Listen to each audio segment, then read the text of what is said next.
This program is brought to you by Emory University.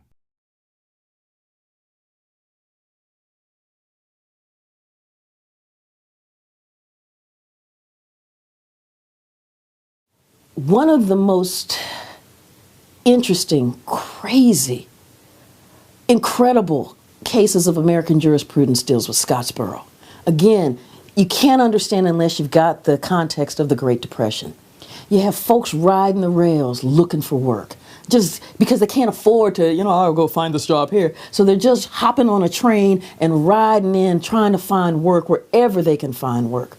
Well, what happens in the Scottsboro case is you have 9 black teenagers, and some of them get in a fight on the train with a couple of white guys. The train stops in Scottsboro, because this fight has broken out. As they're getting off the train, as the sheriff's folks are there, the white guys get off, the black guys get off, and then 2 white women get off. And the townsfolk are looking around going, oh. And the white women, because you've got black guys and white women in Alabama in the early 1930s, I believe 1932. It's like, whoa. And the women, Victoria Price and Ruby Bates, yell rape and say that these 9 black teenagers raped them. The town immediately took the 9 kids, hauled them in jail. There was a 1-day trial for these 9 kids that ranged from the age of like 12 or 13 to 17, known as the Scottsboro Boys. In this trial, Victoria Price described a horrific rape. Well, the problem was that the doctor who had examined these women said, there's no evidence of rape here. But that didn't stop the jury. The doctor now didn't testify that there was no evidence of rape, but it was very clear that he knew there was no evidence of rape. And he had told folks there was no evidence of rape. These 9 black teenagers were convicted, and rape was an executable offense in the 1930s.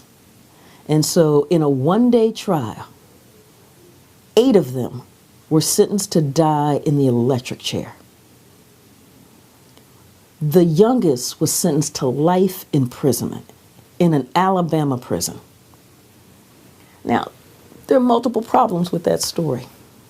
One, Ruby Bates, one of the women who had yelled rape, recanted, said it didn't happen. Now, let me tell you what really happened here.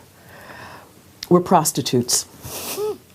And the Mann Act, the Federal Mann Act, says that we were afraid of because you can't cross state lines for immoral purposes. And since we crossed over out of Tennessee and Alabama, we were afraid that we might get brought up on federal charges. So we were just trying to protect ourselves. And so we just said, rape.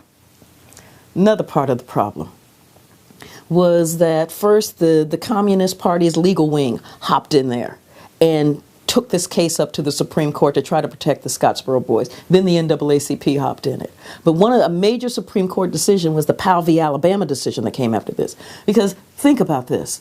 You're on trial for your very life for a crime that never happened. Your court-appointed attorneys, one is the town drunk.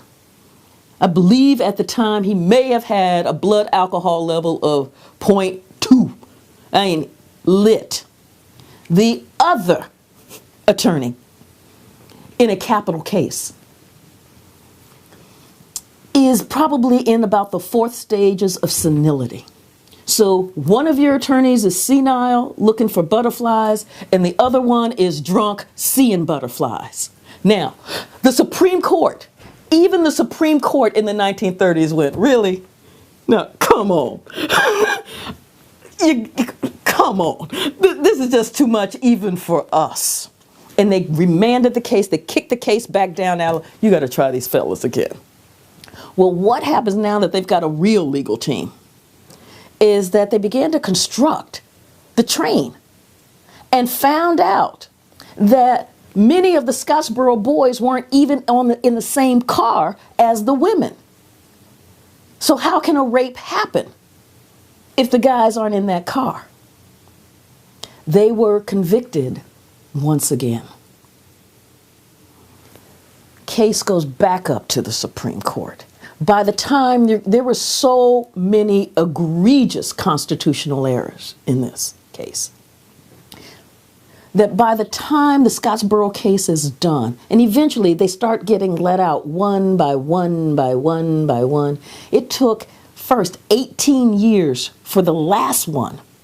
Imagine being in prison, in an Alabama prison. You are 17. You get out when you're 35 for a crime that never happened, a crime where one of the women has recanted, a crime where the evidence demonstrates that you couldn't have done this thing. This would be called an egregious wrong. You also had several who had escaped. Imagine trying to escape from an Alabama chain gang, but they managed to get out. Michigan refused. Alabama tracked one down up into Michigan. Michigan refused, and think about this, a state refusing to extradite a convicted felon back to Alabama because Michigan looked up and said, this is wrong. This is just wrong. The last one was pardoned by Governor George Wallace sometime, I believe, in the 1980s. So imagine again, basically living in the shadows for almost 40, 50 years because of something that never happened, the charge of rape. I mean, Scottsboro speaks to so much in the criminal justice system. But what you also get in this is a series of Supreme Court decisions dealing with the right to competent counsel. Thank God. And the right to have a jury that is really truly a jury of your peers. Now, that is some amazing jurisprudence that is coming out of this case of horrific, egregious, unjust, justifiable. I have no more words for what happened at Scottsboro, but an egregious wrong that, in my eyes, has never been righted. The preceding program is copyrighted by Emory University.